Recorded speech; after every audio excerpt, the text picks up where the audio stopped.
கைமாற்று. 13 நட்சத்திரங்கள், 13 குழுக்கள், ஒரே பாடம். கைமாற்று. மென் வர்சஸ் லைஃப். இவர்களின் உடல் மற்றும் மன வலிமையை புரட்டி போடும் ஒரு ரியாலிட்டி ஷோ. வாழ்க்கையின் கடினத்தை உணர்ந்து கொள்ள துன்புற்றோரின் வாழ்க்கையை வாழ வருகிறார்கள். தாழ்மையை கற்றுக்கொண்டு இந்த பிரபஞ்சத்திற்கு நன்றி கூறுகிறார்கள். பல கதைகள், ஆனால் மறக்க முடியாத ஒரு உண்மை. இக்கரை மாட்டுக்கு அக்கறை பச்சை. இந்த பிரபஞ்சத்திற்கு ஒரு நன்றி. இது கைமாற்று. Men versus life. இந்த நிகழ்ச்சியை பற்றி என்கிட்ட சொல்லும்போது எனக்கு கேட்டவுடனே ரொம்ப ஒரு எக்ஸைட்மெண்ட். அது என்னென்னா நம்ம இந்த மாதிரி பண்ணதில்லை. நம்ம சென்னைக்கு நிறைய தடவை வந்திருக்கேன், நான் பார்த்துருக்கேன்.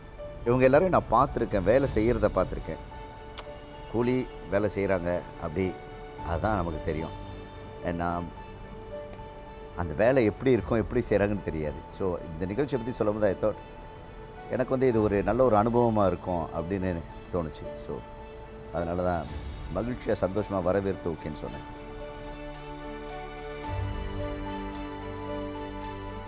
அங்கே போய் சேர்ந்த உடனே எனக்கு என்னன்னா, இங்கே எப்படி நாம் ஷூட் பண்ண போகிறோம், என்ன செய்ய போகிறோம்.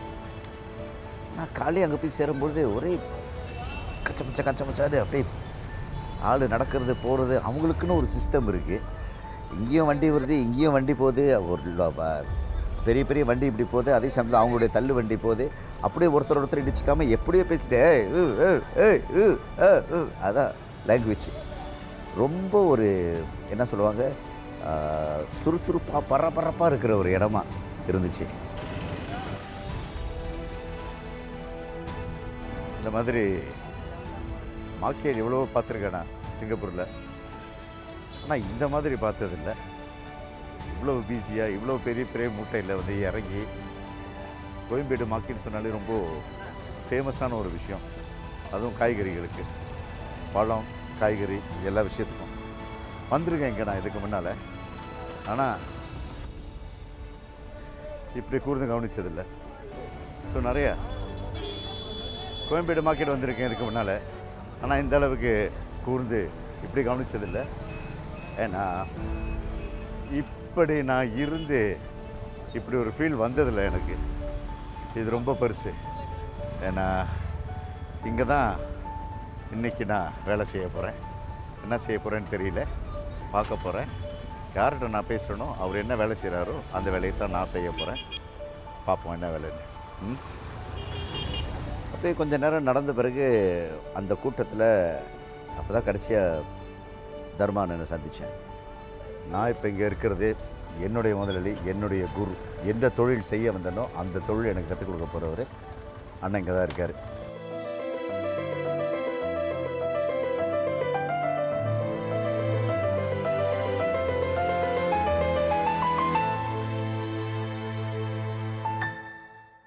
வணக்கம் தர்மானா.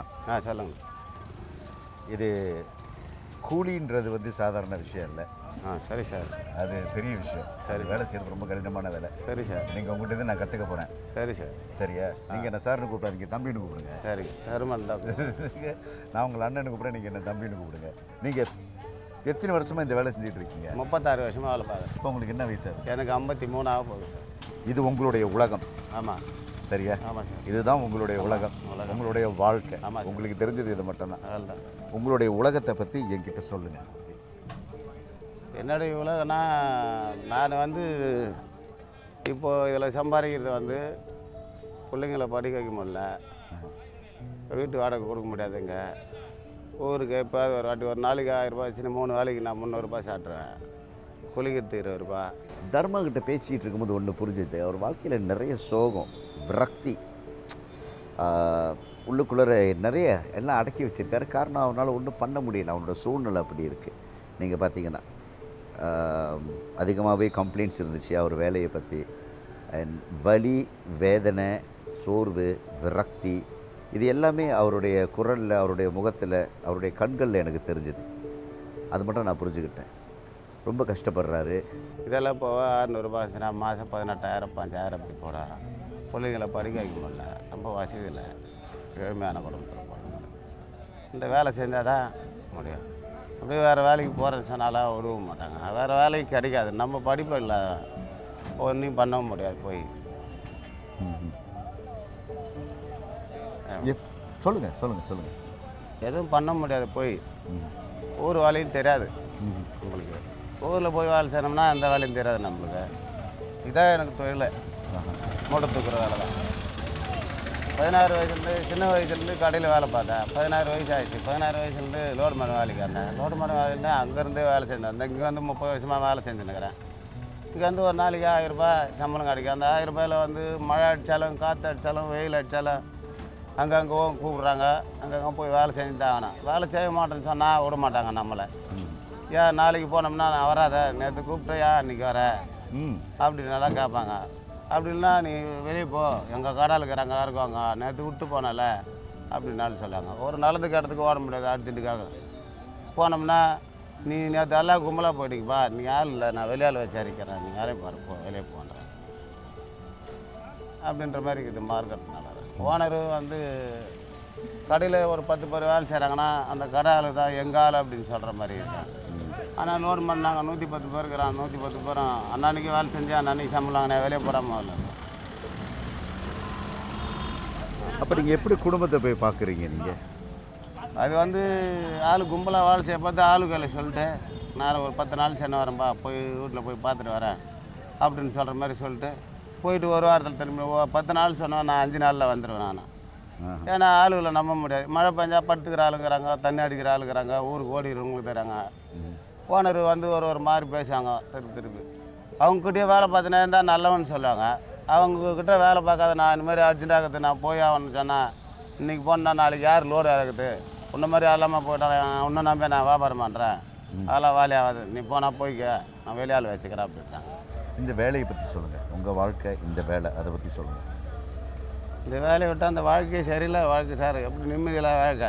சாயந்தரம் 6 மணிக்கே இருந்திருக்குண்ணா. சாயந்தரம் 6 மணிக்கு முடியும். 12 மணிக்கு ஒருத்தர் கடை திறப்பாங்க, 12 மணிக்கு போன் அடிப்பாங்க. தூக்கம் இல்லை, சரியாக சாப்பிட முடியாது, குளிக்க முடியாது. மழை வந்தால் அடின்னு அடிக்காங்க, அங்கே முகோடை போட்டுன்னு உட்காந்துருக்கணும். வெயில் வந்தால் யாரும் இருக்க மாட்டாங்க. செருப்பு போடாமல் அங்கே போடாமல் இங்கே போடாமல் பார்த்தீங்கன்னா உன் ஆள் ஏதாவது ரொம்ப சித்திரவாதான வாழ்க்கை. இந்த 1000 ரூபாய் சம்பளத்துக்கு நான் போகிற பெரிய சைக்கிறேன். இருந்தாலும் ஒரு நாளைக்கு எவ்வளோ நேரம் தூங்குவீங்க நீங்கள்? சரி சார், கஷ்டம். தூங்குங்க 2 மணி நேரம் 3 மணி நேரம் தூக்கம்னா நினைக்க முடியாது சார். இங்கே தூங்குறதுக்கு நினைக்க முடியாது, சாப்பிட்றதுக்கு டைம் கிடைக்காது, மதிய சாப்பாடு டைம் கிடைக்காது. நான் உங்களுடைய வாழ்க்கையை வாழ போகிறேன். தர்மாவாக வாழ போகிறேன் இன்றைக்கி ஒரு நாளைக்கு. உங்களுடைய வேலையை செய்து உங்கள் வாழ்க்கையை வாழ போகிறேன். ஸோ உங்கள் வாழ்க்கையை நான் வாழ போகிறேன்னா நான் என்ன மாதிரி வாழ்க்கை வாழ போகிறேன்னு நீங்கள் நினைக்கிறீங்க? பதில் வாழ்க்கை என்ன வாழ போகிறேன்னு கேட்டால் கஷ்டப்பட்டு தான் சார் ஆகணும் அதில். ஸோ ஆமாம், அந்த லோடு மரம் எல்லாம் கஷ்டப்பட்டு தான் ஆகணும். அதை வந்து ஒரு நைட்டு நின்று வேலை செய்து அது கூட இருந்து ஒரு நாள் ஃபுல்லாக பார்த்தா கண்ணில் ரத்தமே வரும். ரொம்ப ரொம்ப கஷ்டம் சார், கஷ்டம். அண்ணே, எனக்கு கொஞ்சம் அப்படியே சுற்றி காட்டுங்க. நீங்கள் எங்கே சாப்பிடுவீங்க, உட்காந்து எங்கே படுப்பீங்க காட்டுறீங்களா? பார்க்கலாமா? போய் வாங்க. அது எப்படின்னா அது ஒரு குடம் தான்.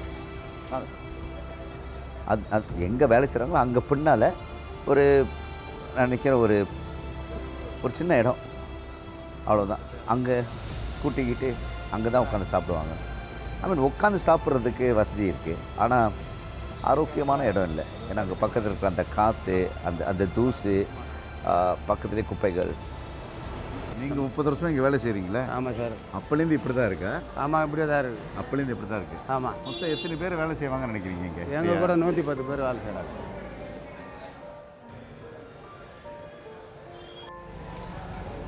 இந்த கடை தான், இந்த கடை தான் படுகுது. இந்த கடை தானே? இந்த கடை தான் படுகுது. இதுதான் நீங்கள் இருக்கிற கடை? இங்கே தான் தங்கி இருக்குது.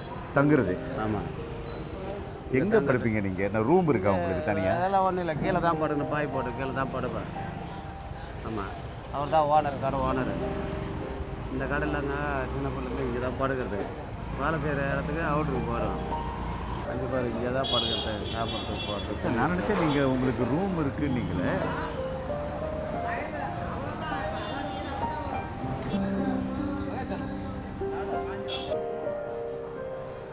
காத்திருக்காது ராத்திரியில், கொசு கடியெல்லாம் இருக்கும். அது எல்லாமே அவங்க எடுத்துக்கிட்டு தூக்கி தான் ஆகும்.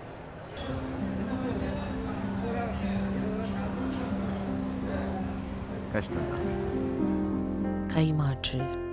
Men versus life. கைமாற்று. Men versus life.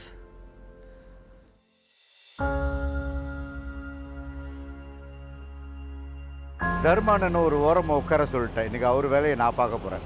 இங்கே பார்க்குறீங்க பார்த்தீங்களா, உருளைக்கிழங்கு மூட்டை.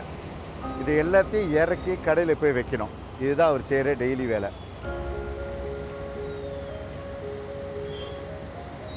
இந்த வேலையை இன்றைக்கி நான் செய்ய போகிறேன்.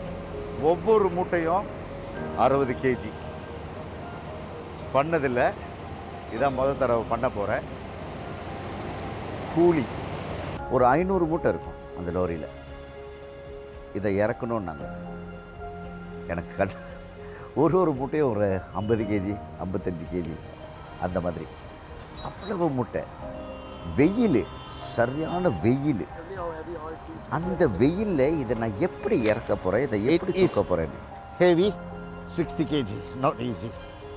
அண்ட் ரொம்ப மெதுவாக நடக்க முடியாது. You must have a constant speed so that அப்போ தான் நமக்கு அது டயர்டாக இருக்காது. அவங்களுக்கு அது சர்வசாதாரண டெய்லி ஜாப், எப்போவுமே பண்ணுற வேலை, அவ்வளோதான். பாட்டுக்கு எது போயிட்டுருக்குது. நமக்கு பழக்கம் இல்லை. ஸோ எனக்கு மைண்டில் ஆஹா, இதை நான் எப்படி தூக்கி எப்படி இறக்கிறது, அதுதான் மைண்டில் வந்துச்சு. பட் வழி இல்லை, வந்தாச்சு, செஞ்சு தான் ஆகணும். அப்படி தான் நான் மைண்டை செட் பண்ணிக்கிட்டேன். தூக்குடா ராசா. அது இதை காலையிலேயே 2 மணிலேருந்து சாயந்தரம் 7 மணி வரைக்கும் அவர் செய்கிறாரு. இந்த மாதிரி ஒரு லோரி லோடை இறக்கி முடிக்கிறதுக்கு 3 மணி நேரம் எடுக்கும். இது முடிஞ்ச உடனே அடுத்த லோரி லோடு மேலே ஒருத்தர் எடுத்து கொடுக்கறது, கீழே நம்ம தூக்குறது. 3 மூட்டை பிரச்சனையே இல்லை. அதுக்கப்புறம் 6 மூட்டை. புரிய ஆரம்பிச்சிச்சு இந்த வேலை எப்படி, இந்த வேலை என்னன்னு. ஐ கேரிட். ஐ திங்க் இதுனா 5ஆவதா நான் தூக்குறேன். 5. இது 5ஆவது.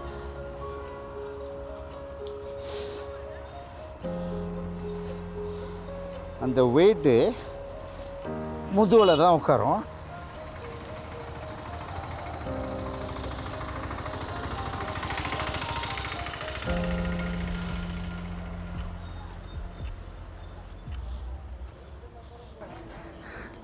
தண்ணி.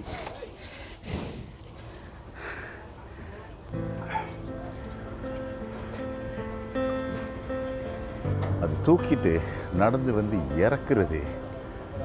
இந்த 2 சின்ன படியே பெருசாக தெரியுது. தூக்கிட்டு ஏறும்போது சாதாரண வேலை இல்லை, கஷ்டம்தான். சும்மா ஒரு 2 3 4 5 தூக்கலாம். ஆனால் லோரி நிறையா அந்த லோட்டை இறக்கி அதை இங்கே சேர்க்கறது ரொம்ப கஷ்டம். 586 நாட் ஈஸி. நான் தூக்குறது 9ஆவது மூட்டை. அந்த புரியுது என்னென்னா, கொஞ்சம் கொஞ்சமாக இங்கெல்லாம் எரிய ஆரம்பிக்குது, வலிக்குது. கை அப்படியே இந்த விரல்லாம் அப்படியே டைட்டாக வர ஆரம்பிச்சு. Can feel it. 9 மூட்டையிலே எனக்கு இது ஃபீல் பண்ண முடியாது. அவங்களாம் ஒரு ட்ரக், ஒரு லாரியிலேருந்து சுமார் ஒரு 100 மூட்டை இறக்குறாங்க. ஒரு லாரி இந்த மட்டும். ஒரு நாளைக்கு ஒரு 5-6 லாரி. அப்போ ஒரு நாளைக்கு 500 600 மூட்டையை அவங்க தூக்குறாங்க. ஒன்று 50 kg.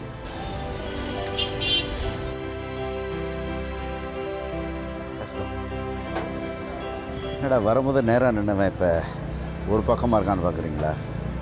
இந்த மாதிரி மூட்டை தூக்கினா அப்படி தான். அது மட்டும் இல்லை, இப்படி தூக்கிட்டு போகிறோம் தெரியுமா, இங்கே அந்த வலி தெரியும், இங்கே வலி தெரியும். 40 நிமிஷமாக மூட்டை தூக்கியாச்சு, வெயில். இதுக்கப்புறம் லன்ச் பாருங்கள், பார்த்தீங்களா எப்படி இருந்தேன்னா, இதான் இந்த வேலையில் வெயில், உச்சி வெயில் ஆகிடுச்சு. இப்போ நான் அண்ணன் கூட போய் சாப்பிட போகிறேன் லன்ச். அவருக்கு நல்ல மதிய உணவு கொடுக்கணும்னு நினச்சோம். அதனால் எப்போதுமே அவர் சாப்பிட்ற இடத்துல சாப்பிட போகாமல் அவருக்குன்னு தனியாக வெளியேருந்து சாப்பாடு கேட்ட பண்ணோம், கொடுத்தோம், சாப்பிட்டார். சாப்பிட ஆரம்பிக்கிறதுக்கு முன்னால் ஒரு சின்ன கேள்வி. இப்போ இதெல்லாம் தூக்குறீங்களே, நான் தூக்கும்போது எனக்கு வலி தெரியுது, உங்களுக்கு எப்போதுமே முடிஞ்ச அந்த வலி இருக்குமா? எனக்கு அந்த வலி இருக்குது. உனக்கு இருக்கிற வலி தான் எனக்கு இருக்கும். இருக்கு. எனக்கு வலி இருந்தால் வெளியே சொன்னால் யாருக்கு நான் வாங்கி போகிறாங்களா? மூட்டையை முதுகுல வச்சுருந்தா வாங்கிப்பீங்க, வலியை வச்சுருந்தா வாங்கிக்கிங்களா? வாங்க முடியாது, வாங்கிக்க முடியாது. அதனால் தாங்குற வரைக்கும் சக்தி தாங்கிடும். நான் ஒரு வலி இருந்தால் போய் மெடிக்கலில் மாத்திரை வாங்கி போட்டுப்பேன், நைட்டுக்கு தூங்கிக்குவேன். காலையில் ஏந்திருந்தால் அதே வேலை தான் செய்யணும், வேறு வேலை நீ செய்ய போயிடுது, அந்த வேலை தான் செய்யணும். இப்போ நம்ம எவ்வளோ சேமையாக இருந்தாலும் தம்பி இது கொஞ்சம் பிடிப்பான்னு சொன்னால் நான் வாங்கி வச்சுக்கலாம். என் கையெல்லாம் வலிக்குது, கொஞ்சம் பிடிக்குன்னு சொன்னால் வாங்கி வச்சுக்கிங்களா? முடியாது, வாங்கி வைக்க முடியாது. ஆமாம், எல்லாருக்கும் உனக்கு இருக்கிற வலி தான் எனக்கு, இருக்கிற வலி தான் உனக்கு. ஆமாம் ஆமாம், அதே வலி தான். ஆனால் வலி இருக்கு. ஆமாம், வலிக்குது. ஆனால் மாத்திரை சாப்பிடும். ஆமாம், குடும்பத்தை காப்பாற்றுறது. பார்த்தீங்களா அவர் என்ன சொன்னார்னு? அந்த சுமையை அவர் மற்றவங்க தோளில் இறக்கி வைக்க முடியும், ஆனால் அந்த வலியை அவர் யாருக்கிட்டையும் இறக்கி வைக்க முடியாது, அவர் தான் சுமக்கணும். இவ்வளவு வலியும் பொறுத்துட்டு இவ்வளவு கஷ்டப்பட்டு வேலை செய்கிறீங்களே, யாருக்காக? குடும்பத்துக்காக. என் பிள்ளைங்க, எங்கள் பொண்டாட்டி, தம்பி, அம்மா, அப்பா, இவங்களுக்காக கஷ்டப்பட்டு அவங்களுக்காக தான். ஸோ ஒரு வகையில் நீங்கள் இந்த இவ்வளவு கஷ்டப்பட்டு வேலை செய்கிறதுக்கு ஒரு ஒரு என்ன சொல்கிறதுன்னா வந்து ஒரு படிக்க வைக்கணும், அவங்கள பெரிய ஆள் ஆகணும், அவங்க ஒரு மேரேஜ் பண்ணணும், அவங்களுக்கு அப்பா அம்மா இருக்குது நல்ல மாதிரியாக சாப்பாடு போடணும், அவங்க வெளியில் ரொம்ப கஷ்டப்படக்கூடாது, இந்த மாதிரி ஒய்ஃபுங்க போய் வெளியே வேலை செய்யக்கூடாது, அவங்கள நம்ம கரெக்டாக பார்த்துக்கணும். அது சாப்பிடுங்க. கைமாற்று, men versus life. கைமாற்று, men versus life. அடுத்து 2வது லோட். லன்ச் சாப்பிட்டுட்டு அடுத்த வேலை. நான் நினச்சேன் கொஞ்சம் சிம்பிளாக போகலாம், திருப்பி மூட்டை தூக்க வேணான்னு, ஏன்னா வலி இருக்குன்னு. பட் இந்த நேரத்தில் வேறு எந்த வேலையும் இல்லை, இந்த ஒரு வேலை தான் இருக்குது. எனக்கு வேறு வழி தெரியல, இதை நான் செஞ்சு தான் ஆகணும். இதை நான் செஞ்சால் தான் இன்றைக்கான சம்பளம், ஊதியம் எனக்கு கிடைக்கும். அதை தான் நான் அவருக்கு கொடுக்கணும். கிழங்கு 50 கேஜி. இது கிட்டத்தட்ட 60 + 65 கேஜி. இந்த 10-15 கேஜி இவ்வளவு கனமாக இருக்கும்னு நான் எதிர்பார்க்கல. எப்பா, இஸ் ஹெவி. கரெக்டாக எனக்கு ஆரம்பத்திலே தெரியும் இது வலி தான், இது கஷ்டம்தானே. பட் அதை நான் அதை அனுபவித்து பார்க்கணுமே, அப்போ தான் எனக்கு தெரியும் அந்த வேதனை என்ன, அந்த வலி என்னன்னு.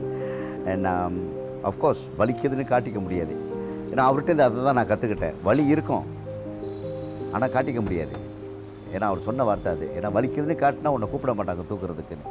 ஸோ அதை காட்டிக்கக்கூடாது. அதே மாதிரி தான் நானும் அதை காட்டிக்கலை, அந்த வலியை காட்டிக்கலை, அந்த கணத்தை காட்டிக்கலை, நான் செஞ்சேன். 2வது, அன்றைக்கு அதாவது இந்த நாள் உங்களுக்காக நான் வேலை செய்கிறேன், உங்களுக்காக நான் சம்பாரித்து கொடுக்குறேன்னு வாக்கு கொடுத்துருக்கேன். ஆக நான் பாதியில் வேலையை விட்டுட்டு போனேன்னா அவருக்கு நான் அந்த ஊதியத்தை கொடுக்க முடியாது. அதனால் வலியை தாங்கிக்கிட்டு அந்த ஊதியத்தை கொடுக்கணுன்னு சொல்லிட்டு வேலை செஞ்சேன். ஐ மீன் நினச்சிருந்தா என்னோடய சொந்த காசை போட்டு இந்தாங்க எடுத்துங்க அப்படி சொல்லிக்கலாம்னா, பட் அது இல்லையே. அது உழைச்சி சம்பாதிக்கிறதுக்குன்னு ஒரு விஷயம் இருக்குல்ல, அதை உழைச்சி சம்பாதிக்கிறது என்னன்னு அதை நான் செய்யணும். அதோட இது கணும் லோரி கீழே நின்று அதை வாங்கிட்டு போகிறது வேறு, மேலே நின்று இது போட்டு எடுக்கிறது இன்னும் கஷ்டமான விஷயம். ஆனால் இவங்க எல்லாமே தெய்வங்கள், எப்படி தான் செய்கிறாங்கன்னு தெரியல. வேலைன்னு வந்தால் செஞ்சு தான் ஆகணும், செஞ்சாதான் சம்பளம். 30 வருஷமாக நான் தொலைக்காட்சியில் இருக்கேன். இந்த நிகழ்ச்சி வந்து கொஞ்சம் மாறுபட்ட நிகழ்ச்சி தான்.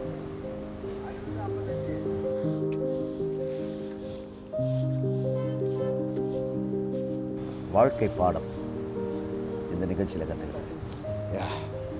முருகா, எல்லாமே கஷ்டம் இல்லை. அப்பா, சில விஷயங்களை இஷ்டப்பட்டு செய்யும்போது கஷ்டமும் தெரியாது.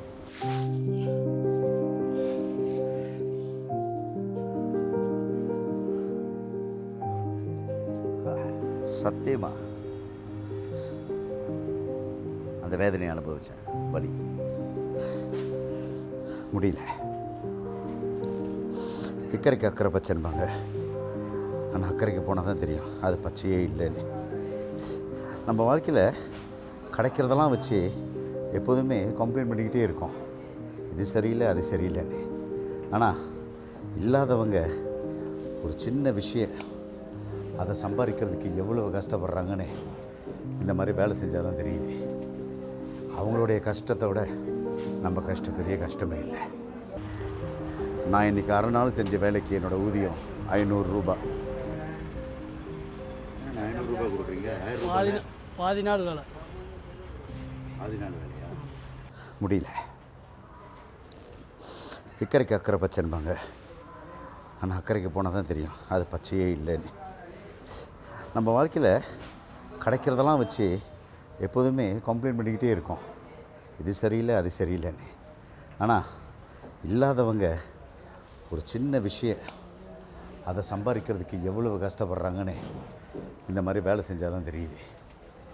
அவங்களுடைய கஷ்டத்தை விட நம்ம கஷ்டம் பெரிய கஷ்டமே இல்லை.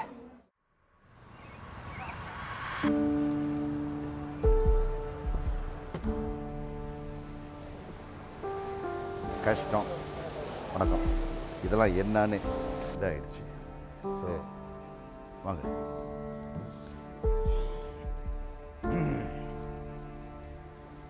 அண்ணா, சொல்லணும். நான் வந்து இன்றைக்கி வந்து காலையில் உங்களை சந்திக்கும் போது உங்கள்கிட்ட ஒன்று சொன்னேன்.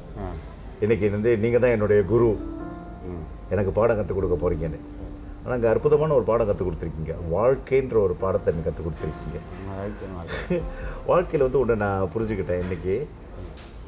அந்த வெயிலில் கஷ்டப்பட்டு வேலை செய்யும் பொழுது நீங்கள் ஒவ்வொரு நாளும் எவ்வளோ கஷ்டப்படுறீங்கன்னு புரிஞ்சுக்கிட்டேன். அது மட்டும் இல்லை, வாழ்க்கையில் எப்போதுமே இந்த பிரபஞ்சத்துக்கு நன்றி சொல்லணுன்னு இன்றைக்கி நான் கற்றுக்கிட்டேன்.